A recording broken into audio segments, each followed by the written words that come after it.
السلام علیکم۔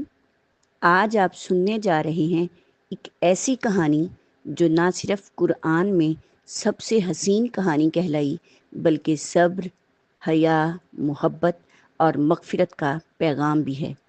یہ ہے قصہ حضرت یوسف علیہ السلام کا، ایک ایسے نبی کا سفر جو اندھیروں سے روشنی تک، غم سے عزت تک اور تنہائی سے حکومت تک گیا۔ اگر آپ دل سے سننا چاہتے ہیں تو یہ ویڈیو آپ کے لیے ہے۔ آئیے شروع کرتے ہیں۔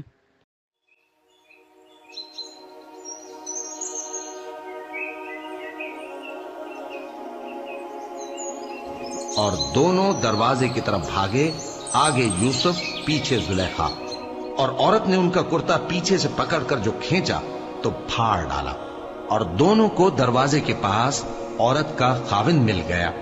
تو عورت بولی کہ جو شخص تمہاری بیوی کے ساتھ برا ارادہ کرے، اس کی اس کے سوا کیا سزا ہے کہ یا تو قید کیا جائے یا اسے دکھ کا عذاب دیا جائے۔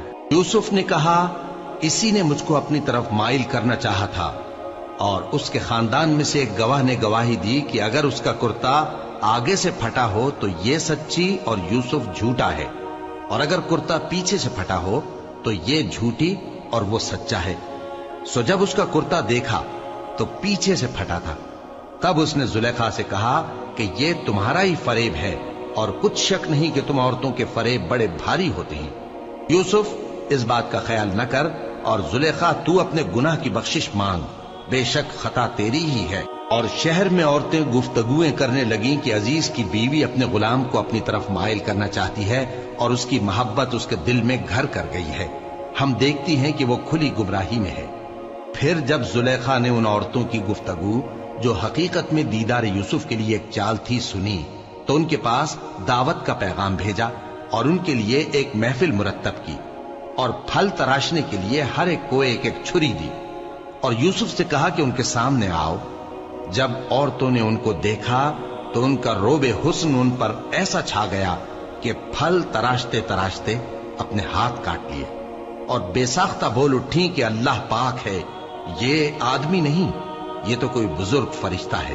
زلیخا نے کہا، تو یہ وہی ہے جس کے بارے میں تم مجھے تانے دیتی تھی، اور بے شک میں نے اس کو اپنی طرف مائل کرنا چاہا، مگر یہ بچا رہا، اور اگر یہ وہ کام نہ کرے گا جو میں اسے کہتی ہوں تو قید کر دیا جائے گا اور ذلیل ہوگا۔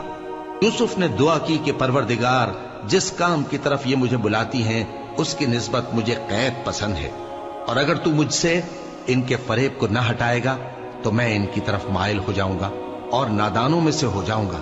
پس ان کے رب نے ان کی دعا قبول کر لی اور ان سے عورتوں کا داؤں ٹال دیا، بے شک وہی تو سننے والا ہے، جاننے والا ہے۔ پھر باوجود اس کے کہ وہ لوگ ان کی بے گناہی کے نشان دیکھ چکے تھے، ان کی رائے یہی ٹھہری کہ کچھ عرصے کے لیے ان کو قید ہی کر دیں، اور ان کے ساتھ دو اور جوان بھی داخل زندہ ہوئے۔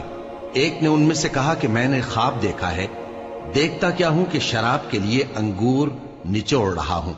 دوسرے نے کہا کہ میں نے بھی خواب دیکھا ہے، میں یہ دیکھتا ہوں کہ اپنے سر پر روٹیاں اٹھائے ہوئے ہوں اور پرندے ان میں سے کھا رہے ہیں، تو ہمیں ان کی تعبیر بتا دیجئے کہ ہم تمہیں نیکوکار دیکھتے ہیں۔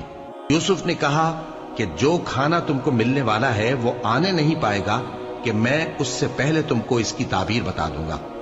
یہ ان باتوں میں سے ہے جو میرے پروردگار نے مجھے سکھائی ہیں۔ جو لوگ اللہ پر ایمان نہیں لاتے اور آخرت کا انکار کرتے ہیں، میں نے ان کا مذہب چھوڑ دیا ہے، اور میں اپنے باپ دادا ابراہیم اور اسحاق اور یعقوب کے مذہب پر چلتا ہوں۔ ہمیں شایع نہیں ہے کہ کسی چیز کو اللہ کے ساتھ شریک بنائے، یہ اللہ کا فضل ہے ہم پر بھی اور لوگوں پر بھی، لیکن اکثر لوگ شکر نہیں کرتے۔ اے میرے قید خانے کے رفیقو، بھلا کئی جدا جدا آقا اچھے یا اللہ جو اکیلا ہے سب پر غالب ہے؟ جن چیزوں کی تم اللہ کے سوا پرستش کرتے ہو وہ صرف نام ہی نام ہے جو تم نے اور تمہارے باپ دادا نے رکھ لیے ہیں، اللہ نے ان کی کوئی سند نازل نہیں کی۔ سن رکھو کہ اللہ کے سوا کسی کی حکومت نہیں ہے، اس نے ارشاد فرمایا ہے کہ اس کے سوا کسی کی عبادت نہ کرو، یہی سیدھا دین ہے، لیکن اکثر لوگ نہیں جانتے۔ اے میرے قید خانے کے رفیقو، تم میں سے ایک جو پہلا خواب بیان کرنے والا ہے وہ تو اپنے آقا کو شراب پلایا کرے گا، اور جو دوسرا ہے وہ سولی دیا جائے گا، اور پرندے اس کا سر نوچ کھائیں گے۔